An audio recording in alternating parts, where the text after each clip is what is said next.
I'm picking up a pattern here with these movies, and I'm wondering if there's going to be a third. Which animal will be in the intro?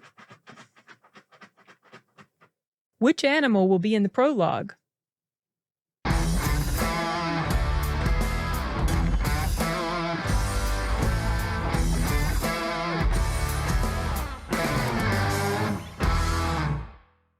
Okay, I caught the very first showtime of Nobody 2 today. And yeah, as I mentioned in the intro, I'm picking up on a pattern now with these movies. It starts off, he's talking to these detectives. He's got all these injuries, and there's an animal there. And you don't know what has happened, but then, of course, the entire movie is basically a flashback that led up to that point, and then the conclusion, which brings you right back to the beginning or the prologue scene. That was definitely the pattern with this film. I felt that the tone of Nobody 2 was consistent with the tone of the first one. It's got that same sort of brutal but wry, dry humor in Hutch's world, and a lot of action, fight scenes, interesting choreography with some of the fight scenes, interesting kills. The film picks up with Hutch and his family some point after the events of the first movie, and he is very much dealing with the consequences of what happened in that first movie, you know, where he burnt all the Russian money. Well, that wasn't something that went unnoticed, and he's having to deal with the fallout from that. And if you've seen the trailer, you know that at some point he and his family go off on vacation. There's still kind of some tension in the relationship with him and his wife. His wife is more in the know now, obviously, but that hasn't really lessened some of the problems that they had in the first film. And so they still both very much love each other, and there's nothing shady going on as far as that's concerned, like with their relationship, like they're not stepping out on each other or anything like that. But it's just things are not what they could be or should be or whatever, and so they kind of want to get back to that feeling that they used to have. Also the family, just the cohesive nature of being a family. He wants to be around more for his kids, even though his work takes him away a lot of times, and he's hurt a lot of times when he comes back. So I appreciated the progression of the storyline for him and his family. Something else I liked about this was there were moments, like with the first film, there were some moments where there were some nice, subtle subversions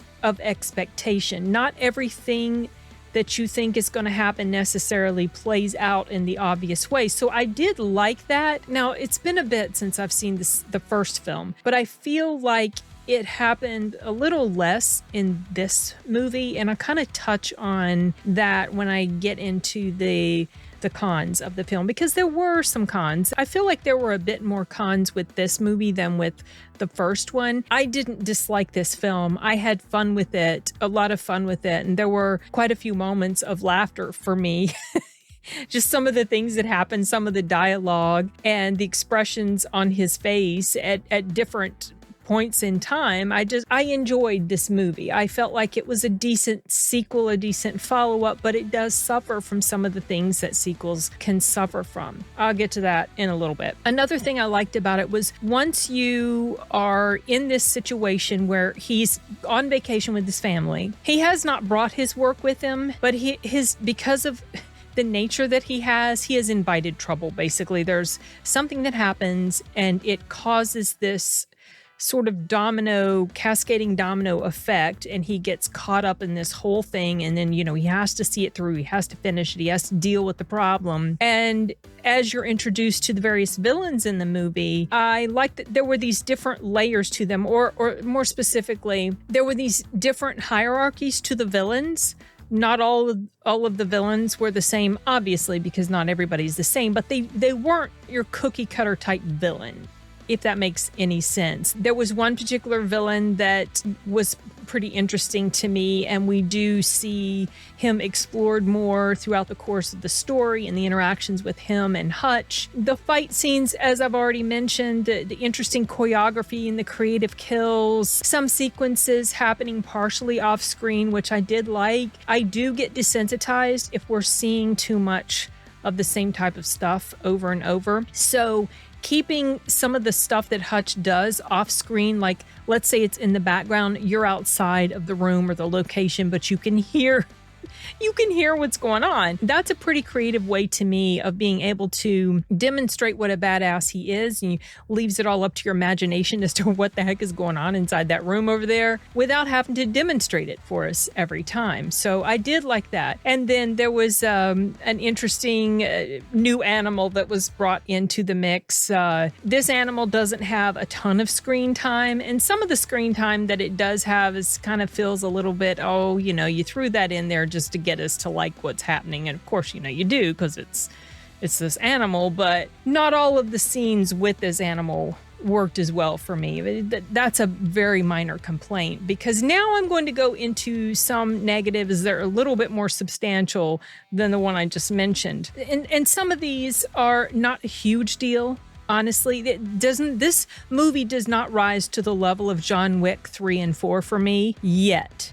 If it continues, I have a feeling it's going to get there. Like if this franchise continues, no doubt it will end up in that just absolutely ludicrous space that we find ourselves in with John Wick 3 and 4. I hope that doesn't happen, but I could see it getting there. But there is a scene that happens on a tour boat, a fight scene that happens. The people at the front of the boat are just completely oblivious to what's going on in the back of the boat. And this is an open boat. It's not like there are rooms on this boat. It's like a ferry type. I don't know how to describe it, but anyway, it's all open and there's people in the front with headphones on, and the tour guide has his little microphone. He doesn't have his ears plugged up, it didn't look like. There's all this intense fighting going on in the background, and nobody up front could feel the boat moving in a way that wouldn't be normal for just going down the water. They couldn't hear any of these loud noises that were being made. I know this was played for comedy, but it didn't land as well for me as I think as maybe they were intending, because I was just going,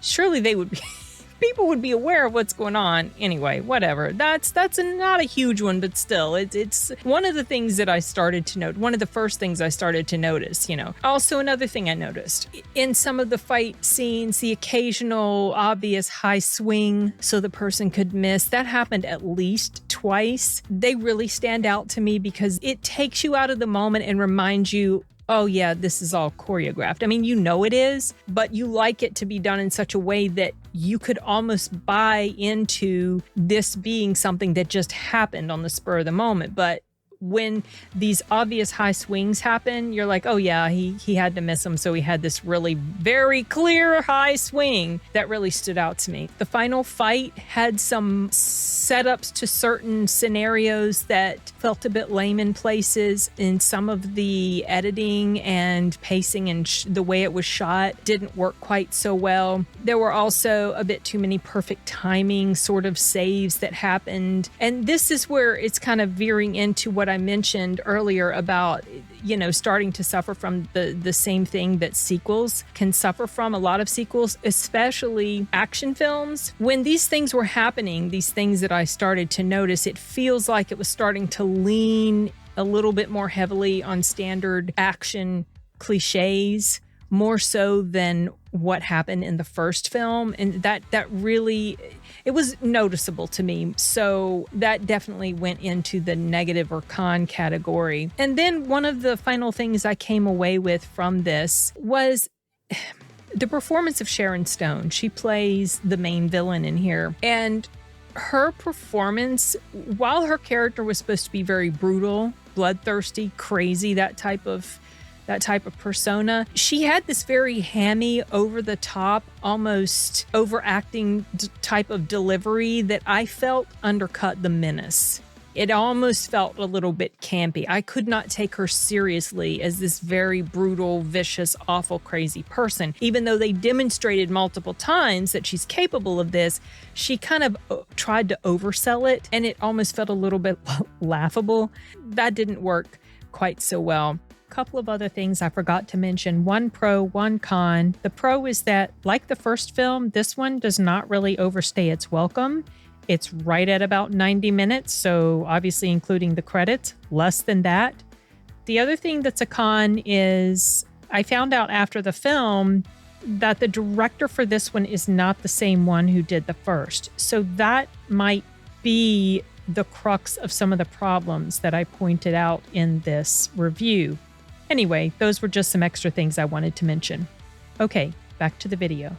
But, all in all, this film was still entertaining, even though it does feel a touch more conventional. I think that most people will probably have a good time with it. And I think it works best when it leans into that subversion of expectation and some stuff that happens off screen. Doesn't work so well when it kind of falls back on the more standard action stuff that happens, because Odenkirk is already playing against type here. There's already that non-standard sort of action hero thing going on with him and subversion of expectation. When you look at him as a character, you would never expect him to be capable of doing some of the stuff he does. So I feel like shifting more into the more conventional stuff, it takes away from what made the first movie work so well. And I hope that if there's a third one, they kind of pull it back a little bit into what we got with the very first movie in this series. But